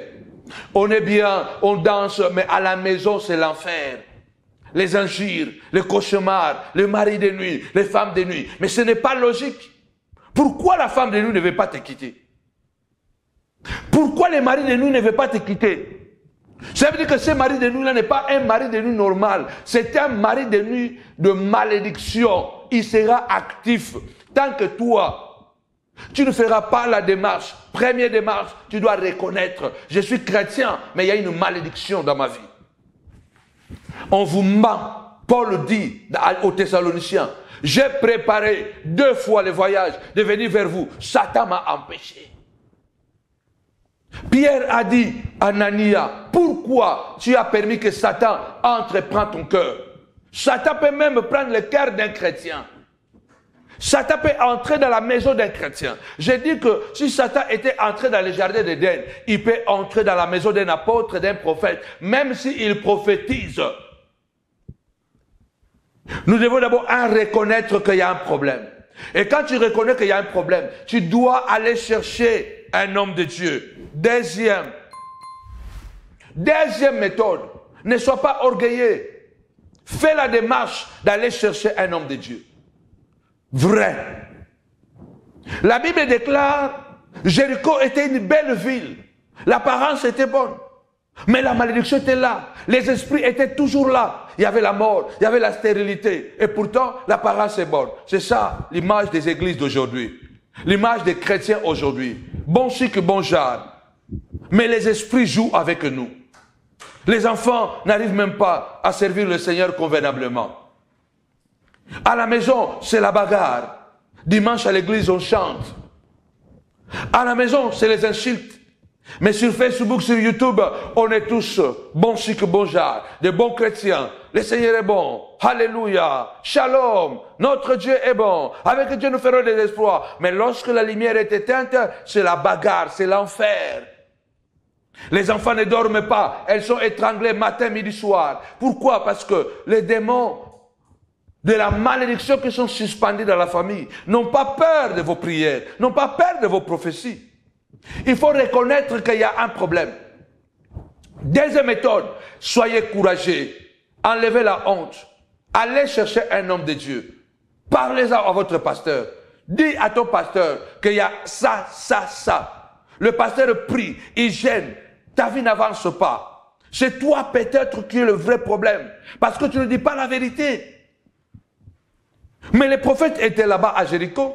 Les démons ou les esprits méchants de Dieu étaient là. La malédiction de Josué était là et faisait ravage. Élie, le grand prophète, est passé par là. Il y avait une école de prophètes qui voyait, mais la malédiction est restée là. Exactement la vie de plusieurs chrétiens. Nous prions bien, nous gênons bien, mais nous avons des choses à nous. Nous n'arrivons pas à abandonner l'impudicité. Le mensonge, on n'arrive pas à abandonner. C'est une malédiction. Le mensonge, c'est une malédiction. Dans le 9e commandement, parmi les 10 commandements, le 9e commandement, tu ne diras pas de faux témoignages à l'égard de ton frère. Il y a des gens, il est prédicateur, il est apôtre, mais il est menteur à un niveau. Il est prophète, mais il est menteur à un niveau. Ça veut dire que lui, quand c'est sa vie qui est en jeu, il ment. Il n'a pas froid aux yeux. Il ment comme il respire. Il a l'onction de mensonge. Ça, c'est une malédiction. Tu vas aller en enfer. Comme j'ai dit, celui qui réussit, qui devient fort par le mal, il n'y a pas de garantie de la paix pour l'avenir. Celui qui devient célèbre, qui devient fort en faisant le mal, il est en train de maudire sa progéniture. Il aura des problèmes sérieux dans l'avenir. Il faut se lever comme le Jéricho. Première méthode, 1. Reconnaître que j'ai un problème. Si nous confessons nos péchés, Dieu est fidèle et juste pour nous pardonner et nous purifier. Si quelqu'un est malade, il doit aller chercher les anciens de l'église. Tu dis, oh, le Seigneur va te révéler mon problème. Est-ce que Dieu est obligé de me révéler tes problèmes? Ou c'est toi qui dois venir me dire tes problèmes? Il y a des problèmes que Dieu ne révèle pas à ses serviteurs. Le prophète était là à Jéricho, mais il faisait le travail. Mais tant que les habitants de Jéricho n'avaient pas reconnu les problèmes, les prophètes faisaient leur travail. Ils faisaient le nécessaire. La Bible dit, bien-aimé le Seigneur, réveille-toi, toi qui dors, relève-toi d'entre les morts, et Christ t'éclairera. Pendant ces 21 jours, il faut que les limites soient repoussées. Le 31 décembre, la grande veillée d'Exode, la traversée 2023-2024 à la montagne de la prière ministérielle ici à Paris, ce programme va laisser des traces que vous allez vous rappeler encore des années. Vous allez dire que non, on a fait des veillées. Mais la veillée du 31 décembre 2023-2024, non, depuis cette veillée-là, mes enfants ont changé. Depuis cette veillée-là, les choses ont changé dans ma vie. J'ai prospéré. J'ai la paix à la maison. Mes enfants, oh mon Dieu, il y aura des choses.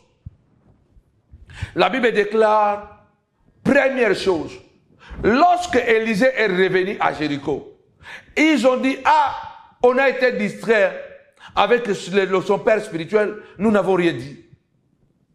Ils sont allés voir Élisée. Ils ont dit, mon Seigneur, la ville est belle, l'apparence est belle, mais à l'intérieur, les eaux sont empoisonnées. Il y a la mort et la stérilité dans la ville. Élisée s'est rappelé qu'il a une double portion. Parce que pas n'importe qui pouvait enlever la malédiction de Josué. Parce que Josué était un homme très élevé. Il y a des gens qui ont maudit votre famille. Spirituellement, ils sont élevés. Toi, tu penses que tu vas enlever cette malédiction seulement comme ça? Non, non, non, non, non, non, non, non, non, non, non. Tu dois travailler sur ça. Tu dois bosser sur ça. Ils sont allés. Ils ont dit, la ville, elle est bonne, comme tu vois. Mais les eaux sont empoisonnées. Première chose, reconnaître, comme Jérémie, ma situation est ambiguë. Pourquoi cette situation ne termine pas? Deuxième méthode, allez voir un homme de Dieu. Troisième méthode, ils ont apporté une offrande. Il y a des offrandes, bien-aimés, qui mettent fin, qui mettent chaos à certaines malédictions. Il y a des sacrifices et la voie par excellence dans toutes les nations, dans toutes les traditions, dans toutes les religions pour mettre fin à des esprits nuisibles dans des familles. Ça a toujours été d'abord. Vous devez le reconnaître. Vous devez chercher un prêtre, un serviteur. Là, je parle dans toutes les religions. Et puis troisièmement, il faut toujours apporter l'offrande. Même Dieu a résolu ton problème par l'offrande. Jésus est l'offrande, est l'holocauste. C'est pourquoi il a dit, il est question de moi. Je vais mourir pour que Panzu, maudit, et sa famille maudite ne vivent plus dans la malédiction. Mais la meilleure façon de libérer Panzu dans sa malédiction est que moi, je dois m'offrir. Cette affaire me concerne. Il a dit, c'est mon problème. Le problème de ta fille te concerne. Le problème de ton mari te concerne. Le problème de ton père te concerne. C'est toi qui dois te lever et dire, c'est mon problème. C'est mon affaire. Cette situation doit terminer. Je dois faire des sacrifices. Je vais jeûner pendant 21 jours. Je vais manger que le légume. Je vais manger que les fruits. Mais j'ai la foi. Pendant 21 jours, j'apporte mon offrande. J'apporte mon sacrifice. Car cette affaire me concerne. Mon Dieu, moi je suis convaincu. Quelque chose va se passer. Reconnaître qu'il y a un problème. La malédiction ne va pas partir parce que vous l'ignorez. Si vous ignorez une maladie et vous continuez à vous comporter contre les règles parce que votre corps ne permet plus de manger beaucoup de sucre, alors arrêtez de manger le sucre. Arrêtez de manger trop de sel. Ne tentez pas Dieu. Dieu vous protège. Dieu vous bénit. Mais ne tentez pas Dieu. Donc il y a des choses que Dieu dit, marche devant moi. Dieu n'a pas dit que je vais marcher pour toi. Il dit, je marche avec toi. Je marche devant toi. Ou je marche derrière toi. Mais dans toutes les cas, dans toutes circonstances, c'est toi qui dois bouger. Élisée a dit, pour que cette malédiction prenne fin, apportez-moi un plat neuf. Mettez-y du sel. Il y a toujours une offrande à faire pour que beaucoup de bénédictions se débloquent et des esprits maléfiques s'en aillent. Élisée est parti. Troisième méthode. La Bible dit, Élisée est parti à la source. Et à la source, Élisée a dit, donc quatrième méthode déjà, à la source, Élisée a dit, il prend le sel, il verse le sel, il dit, ainsi dit l'Éternel, il n'y en aura plus de stérilité, ni de mort dans cette ville. Ces eaux n'apporteront plus la mort, ni la stérilité. La Bible dit, les eaux ont été assainies depuis ces jours-là, jusque dans la suite de temps. Selon la parole de l'homme de Dieu, je lève ma voix et ma main droite, et je déclare, toi qui vas jeûner avec moi, pendant 21 jours, je déclare que tout de toi sera assaini. Cette malédiction va tomber. Ces jours-là, la Bible déclare, les esprits malins ou les esprits méchants que Josué avait ordonné de se positionner sur Jéricho ont déménagé. Je déclare que les démons de la malédiction vont déménager au nom puissant et glorieux de Jésus. Si tu suis cette procédure, reconnais qu'il y a un problème que tu dois résoudre. Cherche un homme de Dieu. Deuxième méthode. Troisième méthode, apporte une offrande. Bâtis des autels. Apporte une offrande. Quatrième, amène l'homme de Dieu à la source du problème. Dis clairement des choses. Dis que moi je suis fruit de l'inceste. Dis que moi, malgré que tu me vois comme ça, je trompe mon mari, je trompe ma femme. Mon père était comme ça. Ma grand-mère était comme ça. Je crois que nous allons augmenter 10 minutes. C'est très important, ce que je dis. Et pendant cette semaine, ce jeûne et prière, nous serons là 1h30, 1h45, parce que ce ne sont pas seulement des prières, mais j'entre maintenant dans le domaine des enseignements. La Bible déclare, si tu crois, tu verras la gloire de Dieu. La foi sans l'action est une foi morte. Montre-moi ta foi sans les œuvres. Moi, je te montrerai ma foi avec les œuvres. Abraham, notre père, dit Jacques, n'a pas été justifié par les œuvres. Je connais le pouvoir de sacrifice. Je vous ai donné ici un témoignage d'une femme qui était stérile pendant des années. Un jour, elle fait un rêve. Dieu lui dit, tu dois commencer à donner ta dîme si tu veux tomber enceinte. Elle est d'origine sénégalaise. son mari aussi est sénégalais, ils étaient des chrétiens catholiques. Et la femme fait cette vision-là. Le matin, elle se réveille, dit à son mari, il dit, ah, mon mari, regarde ce que je fais comme songe. Dieu me dit que nous devons commencer à donner la dîme. En fait, que je tombe enceinte. Son mari le regarde et dit, mais est-ce que Dieu ne sait pas que tu ne travailles pas? Et la femme dit à son mari, mais oh, la Bible ne dit pas que les deux deviendront une seule chair. L'homme quittera son père et sa mère, s'attachera à sa femme. Ce qui est à toi, est à moi. Quand tu vas au travail là-bas, c'est moi qui vais travailler avec toi. Donc, quand Dieu me dit de donner la dîme, c'est la dîme dans ton salaire là que nous allons donner. L'homme n'a pas voulu pendant un moment. Vous savez, quand la femme veut quelque chose, elle finit par l'obtenir. L'homme a cédé. Ils ont préparé la dîme, ils sont allés chercher un pasteur. Parce que dans leur ville, il n'y avait pas une église. Ils ont tapé sur l'internet, ils ont trouvé une église. Et ils sont partis, en arrivant là-bas, ils sont arrivés tellement en retard. Les kits étaient déjà finis. Le pasteur s'est préparé déjà pour partir. Mais quelque chose les retenait. Et ils sont arrivés. La femme a pris les devants, a dit au pasteur, en tout cas, c'est Dieu qui vous a retenu. Voici notre problème. Ça fait des années que nous sommes dans la situation de la stérilité. Je ne tombe pas enceinte. Mais j'ai fait une vision, c'est un rêve que j'ai fait. Et puis, Dieu m'a dit de prendre la dîme, de venir donner. Elle a pris la dîme de plusieurs mois. Elle a donné au pasteur.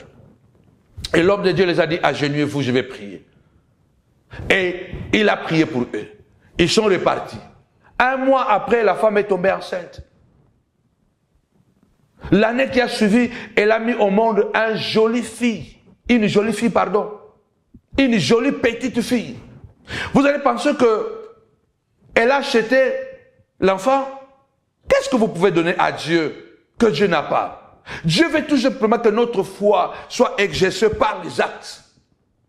La foi, ce sont les actes.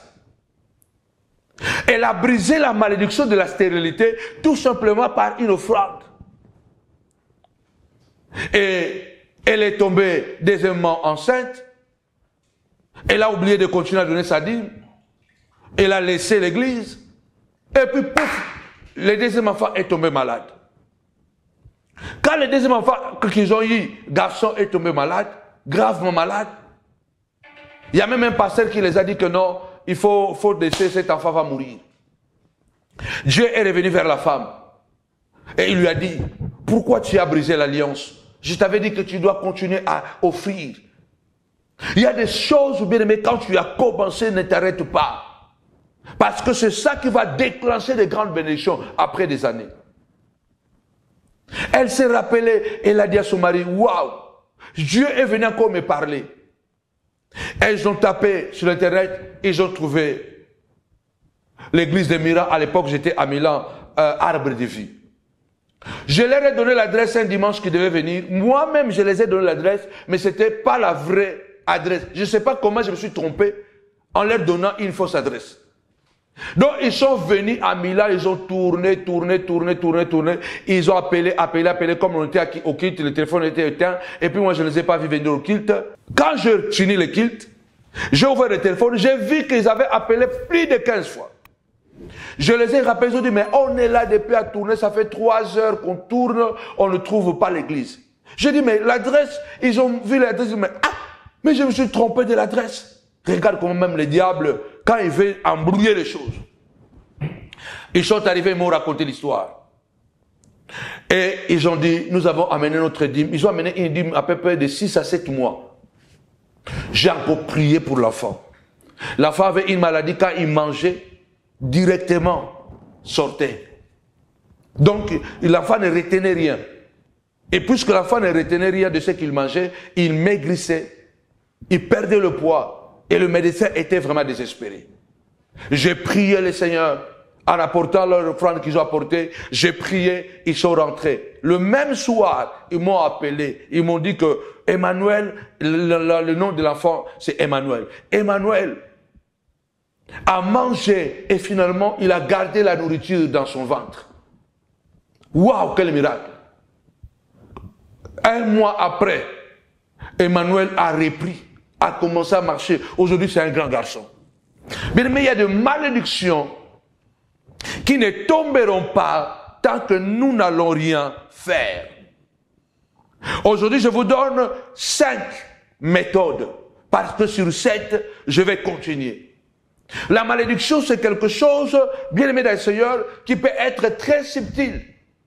Imaginez-vous, vous allez dire que c'est mon grand-père qui l'a fait, ce n'est pas moi. C'est ma grand-mère qui l'avait fait, ce n'est pas moi. La Bible dit dans Hébreux, c'est là où je vais aller pour aller terminer. Partagez, partagez, partagez. La Bible dit dans Hébreux. La Bible dit que, dans Hébreux, la Bible dit, Lévi perçoit la dîme au milieu de ses frères parce qu'il avait donné la dîme dans les entrailles, dans le rein de son grand-père Abraham. Donc, quand Abraham a croisé Melchisédek, Melchisédek lui a apporté le pain et le vin, roi de Salem, et Abraham a donné la dîme de tout son butin. La Bible dit dans Hébreux, Lévi était dans les reins d'Abraham. Il avait participé à cette dîme-là. Voilà pourquoi aujourd'hui, il prend cette dîme parce qu'il avait payé avec son grand-père Abraham. Attention, suivez-moi bien. Abraham est la première génération, le patriarche. Isaac, Jacob. Jacob est le père de Lévi. En quelque sorte, Lévi est à la 4e génération. Mais cette Lévi qui était à la 4e génération était dans les reins d'Abraham. C'est pourquoi nous voyons qu'il y a des choses qui ne vont pas dans notre vie, malgré que nous sommes dans le Seigneur. L'apôtre Paul dit, malgré que nous sommes dans le Seigneur, il faut traiter durement ce corps. Il faut l'assujettir. Lorsque notre grand-père avait fait des gris-gris, avait fait des choses, nous étions dans ses reins. Nous avons sa lignée. Vous devez savoir que le bien comme le mal vient toujours de notre lignée, de notre arbre généalogique. Paul est en train de dire à Timothée, la foi qui est en toi est une foi générationnelle. Parce que la foi qui est en toi est une foi sincère. Beaucoup n'ont pas ta foi, Timothée. Alors la qualité de ta foi, c'est la foi qui était dans ton aïeul, Loïs, et ensuite qui a transité dans ta mère. Et aujourd'hui, c'est en toi. Vous comprenez? Même la foi est héréditaire. La foi est un don de Dieu. Dieu donne la foi. Mais il y a une foi qui est héréditaire. Ça veut dire qu'il y a des gens, quand ils croient vraiment sincèrement. Il y a des gens, ils croient, ils sont toujours entre le marteau et la clim. Il est demi-païen, demi-chrétien. Vous ne trouvez pas des hommes de Dieu qui sont entre les deux bords. Ils prêchent bien, mais ils mentent bien. Ils prêchent bien, mais ils détruisent aussi bien la vie des autres. Ils prêchent bien, mais c'est un hypocrite à un niveau. Tu n'as pas l'idée. Ça veut dire que nous sommes, tant que nous vivons dans ce corps de la chair, les éléments naturels de nos familles vont toujours influer dans nos vies. C'est pourquoi la Bible déclare prier sans cesse. C'est pourquoi la Bible dit jeûner et prier. Parce qu'il y a certains démons qui ne quittent que par le jeûne et par la prière. Pourquoi ma souffrance est-elle continuelle? Parce que dans nos lignées, nous recevons le bien comme nous recevons aussi le mal. Nous héritons des valeurs de nos parents, de nos ancêtres, mais malheureusement, nous héritons aussi de mauvaises choses qu'ils ont vécues ou qu'ils ont fait. Et nous, pendant ces 21 jours, le Seigneur est en train de nous dire, si tu crois, tu verras la gloire de Dieu. Tu vas repousser les limites. Les esprits vont déloger dans Jéricho. Jéricho sera libre. Ta vie sera libre. Tu vas prospérer. Tu n'as pas besoin de voir tes enfants mourir. Tout simplement parce qu'il y a eu un bon projet. Mais malheureusement, le territoire est maudit. Malheureusement, l'environnement est maudit. Tu es arrivé en France. Tu es arrivé aux États-Unis. Est-ce que tu as acheté la terre? Tu as pris possession de la terre. Est-ce que tu sais que le territoire où tu es arrivé, il y a des principautés, les esprits territoriales, qui sont le prince, qui sont le propriétaire de la terre. Qu'est-ce que tu as fait quand tu es arrivé au Canada? Quelle est la prière que tu as fait? Quel est le sacrifice que tu as fait? Comment tu as fait? Est-ce que tu sais que la terre a la bouche, la terre a des oreilles? Il y a des malédictions territoriales, il y a des malédictions familiales, il y a des malédictions dans tous les sens. Là, ce n'était pas la malédiction de la famille de Yael de Bethel, non. C'était la malédiction du territoire. Donc il y a des malédictions qui viennent de nos familles, mais il y a aussi des malédictions parce que nous sommes dans un environnement maudit. Tout ce que nous faisons est maudit. Pourquoi? Parce que l'environnement est maudit. Le pays où nous sommes arrivés, il y a des esprits. Tu es en Hollande. Quand tu étais arrivé, comment tu as fait? Ce sont des choses que nous n'enseignons pas publiquement. Parce que Jésus aussi n'a pas tout enseigné publiquement. Pendant ces 21 jours, nous aurons le téléphone ouvert. Vous pouvez appeler et poser des questions. Appelez-nous, poser des questions. Comment nous faisons pour prospérer? Comment nous faisons sans bruit ni tambour? Comment nous faisons pour garder les enfants? Comment nous faisons pour avoir des familles stables? Comment nous faisons sans mentir aux gens, sans tripoter les gens, sans tomber dans les impudicités? Pourquoi? Parce que nous connaissons les règles du jeu. Je voudrais m'arrêter ici. Cette méthode pour mettre fin aux esprits de malédiction persistante, je dis bien, 1. Reconnaître qu'il y a un problème, sans orgueil, sans gêne. Ne sois pas gêné. 2. Cherche un homme de Dieu. Si quelqu'un est malade, qu'il aille chercher un ancien de l'église, il priera pour lui. C'est ce que Jéricho a fait. Les habitants de Jéricho ont cherché Élisée. Ils ont dit non, si nous continuons comme ça ne va pas. Troisièmement, ils ont apporté une offrande. Pendant ces 21 jours, apporte ton sacrifice, bâtis des autels et tu verras des résultats. Quatrième point, quatrième méthode, ils ont amené l'homme de Dieu à la source. Ils l'ont amené à la source. Ils l'ont amené, c'est là où le problème a commencé. Les 3 autres méthodes, je vais les donner déjà à partir de lundi, que nous allons commencer. Il faut que les limites soient repoussées. Ne soyez pas comme Jéricho. Ne soyez pas comme Yael de Bethel, qui entre dans un territoire seulement par son intelligence, par son courage, et se voit ses 2 enfants mourir. Tu peux avoir une bonne volonté de faire bien, mais la bonne volonté ne suffit pas, car les esprits n'ont pas pitié. Je voudrais m'arrêter ici.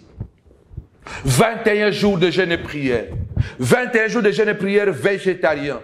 À partir du lundi 11 décembre jusqu'au 31 décembre. Et le 31 décembre, la grande veillée d'Exode, la grande veillée de la traversée. Notre grand thème, repousser les limites. Car cette affaire te concerne. Il faut mettre fin à cette loi de la malédiction. Ton intelligence ne suffit pas. Satan n'a pas peur de tes talents, de tes dons. S'il a un droit légal, il va continuer à opérer dans le mal. Ce puissant programme, joignez-vous à nous. Dans ce puissant programme de 21 jours, j'insiste que ce programme va laisser des traces dans votre vie. Vous en souviendrez plusieurs années plus tard. Parce que à partir de ces 21 jours, jusqu'à la veillée du 31, que je vous invite de participer massivement. Venez bien habillés à cette veillée. Ce sera une veillée aussi gala, où nous allons prier, libérer les paroles prophétiques, briser les frontières, mais aussi nous allons manger et danser ensemble, parce que le temps de la gloire a sonné. Le pleur perdurer toute la nuit, mais la joie de l'Éternel arrive très tôt le matin.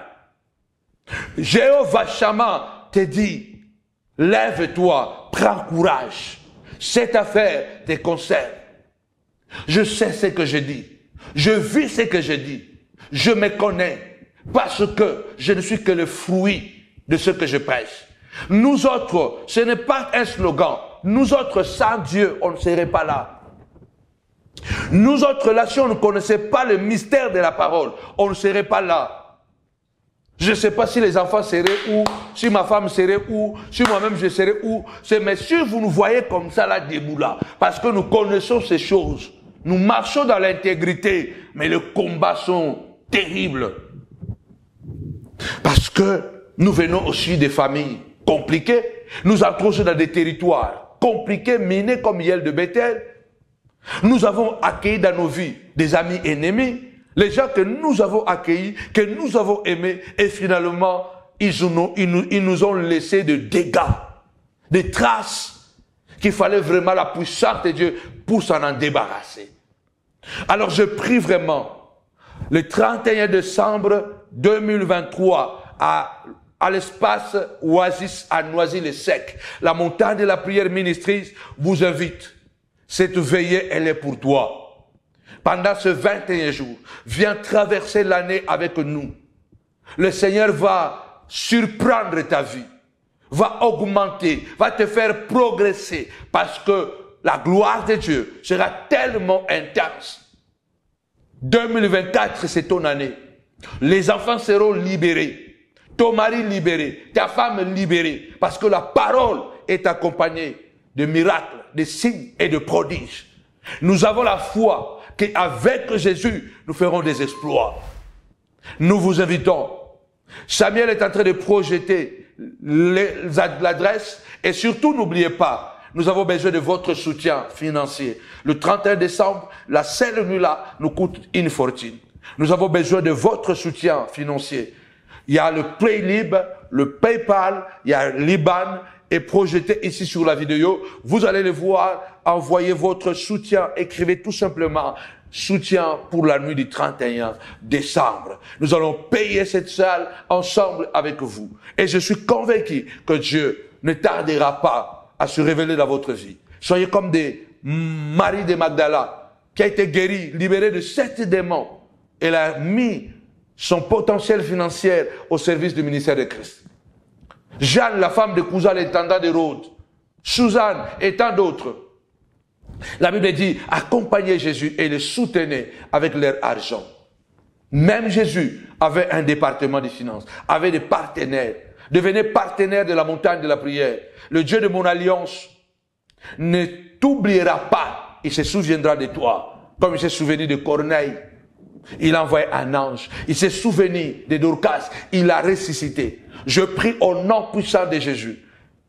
Avant le 20 décembre, envoyez-nous votre soutien afin de payer chez local. Que mon Dieu vous bénisse abondamment au nom puissant de Jésus. Il y a le numéro de téléphone. Entrez en contact avec nous et nous allons vous donner plus de détails dans les informations. Et surtout, à partir de la semaine prochaine que nous allons commencer notre jeûne et prière, il y aura des jours où nous aurons les téléphones ouverts, où vous pouvez nous poser la question. Je serai avec Maman Philomène et nous allons passer des moments agréables. Priez pour nos pages Facebook, priez pour notre chaîne YouTube et nous demandons vraiment à Dieu que sa grâce soit sur nous. Je vais terminer comme j'avais dit, quand on fait le mal, il n'y a pas de garantie pour la paix dans l'avenir. Pour ceux qui font du mal aux autres, ils doivent savoir qu'il n'y a pas de garantie pour la paix dans l'avenir. Aujourd'hui, ils peuvent rire parce qu'ils sont en train de réussir à nous ralentir, à nous bloquer. Mais demain, ils n'ont pas la garantie qu'ils auront la paix. Tu peux devenir fort, puissant, célèbre par le mal, mais cela veut dire que tu es en train de préparer un lendemain de tourments, de malheurs pour toi et pour tes enfants. Et cette malédiction s'accrochera à toi d'une manière que tu ne pourras pas t'en débarrasser tant que tu n'auras pas confessé. Alors priez pour nous. Nous allons continuer à prier pour vous. Cette méthode pour en finir avec la malédiction. Repoussez les limites, car cette affaire vous concerne. Je vous donne rendez-vous demain. Bien-aimés du Seigneur, et surtout dimanche de 10h à 13h, avant de commencer les hostilités le 11 décembre. Que mon Dieu vous bénisse abondamment. Au nom de Jésus. Shalom.